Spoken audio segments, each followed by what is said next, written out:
صحیح بخاری حدیث نمبر 301۔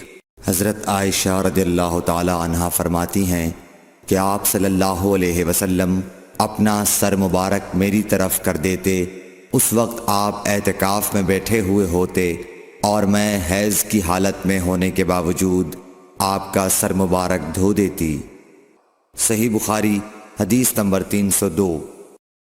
حضرت عائشہ رضی اللہ تعالی عنہا نے فرمایا، ہم ازواج میں سے کوئی جب حائضہ ہوتی اس حالت میں رسول اللہ صلی اللہ علیہ وسلم اگر مباشرت کا ارادہ کرتے آپ ازار باندھنے کا حکم دے دیتے باوجود حیض کی زیادتی کے، پھر بدن سے بدن ملاتے۔ آپ نے کہا، تم میں ایسا کون ہے جو نبی کریم صلی اللہ علیہ وسلم کی طرح اپنی شہوت پر قابو رکھتا ہو؟ صحیح بخاری حدیث نمبر 303۔ نبی کریم صلی اللہ علیہ وسلم اپنی بیویوں میں سے کسی سے مباشرت کرنا چاہتے اور وہ حائضہ ہوتی تو آپ کے حکم سے وہ پہلے ازار باندھ لیتیں۔ صحیح بخاری حدیث نمبر 304۔ رسول کریم صلی اللہ علیہ وسلم عید الاضحیٰ یا عید الفطر میں عیدگاہ تشریف لے گئے۔ وہاں آپ عورتوں کے پاس سے گزرے اور فرمایا، اے عورتوں کی جماعت، صدقہ کرو، کیونکہ میں نے جہنم میں زیادہ تم ہی کو دیکھا ہے۔ انہوں نے کہا، یا رسول اللہ صلی اللہ علیہ وسلم، ایسا کیوں؟ آپ نے فرمایا کہ تم لعن طعن بہت کرتی ہو اور شوہر کی ناشکری کرتی ہو، باوجود عقل اور دین میں ناقص ہونے کے میں نے تم سے زیادہ کسی کو بھی ایک عقل مند اور تجربہ کار آدمی کو دیوانہ بنا دینے والا نہیں دیکھا۔ عورتوں نے عرض کی کہ ہمارے دین اور ہماری عقل میں نقصان کیا ہے یا رسول اللہ؟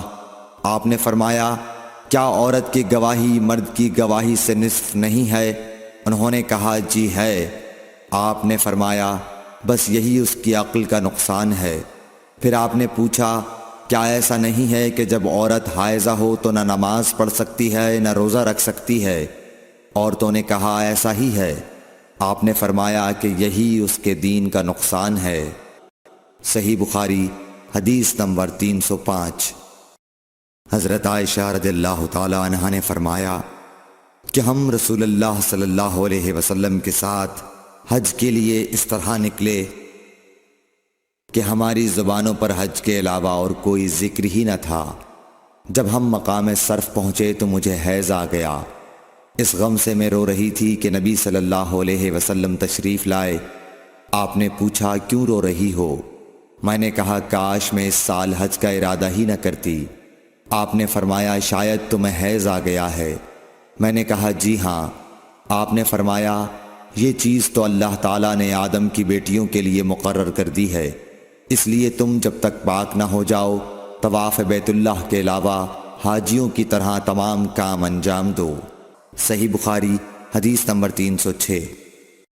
فاطمہ ابی حبیش کی بیٹی نے رسول کریم صلی اللہ علیہ وسلم سے کہا کہ یا رسول اللہ صلی اللہ علیہ وسلم، میں تو پاک ہی نہیں ہوتی، تو کیا میں نماز بالکل چھوڑ دوں؟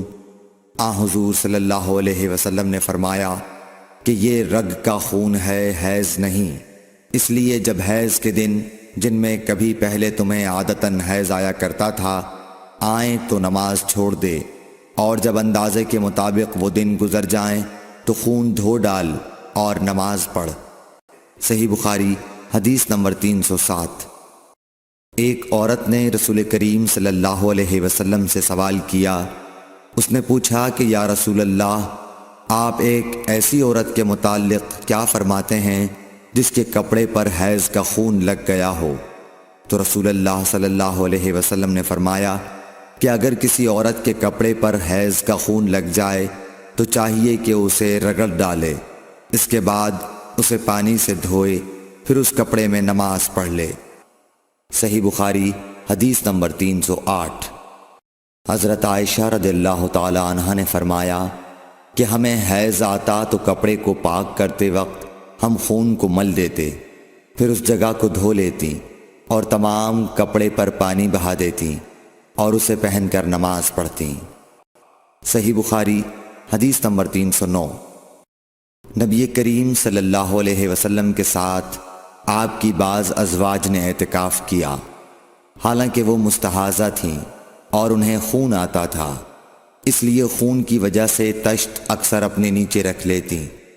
اور اکرمہ نے کہا کہ عائشہ رضی اللہ تعالی عنہا نے قسم کا پانی دیکھا تو فرمایا یہ تو ایسا ہی معلوم ہوتا ہے جیسے فلاں صاحبہ کو استحاضہ کا خون آتا تھا۔ صحیح بخاری حدیث نمبر 310۔ حضرت عائشہ رضی اللہ تعالی عنہا نے فرمایا کہ رسول اللہ صلی اللہ علیہ وسلم کے ساتھ آپ کی ازواج میں سے ایک نے اعتکاف کیا، وہ خون اور زردی نکلتے دیکھتیں، تشت ان کے نیچے ہوتا اور نماز ادا کرتی تھیں۔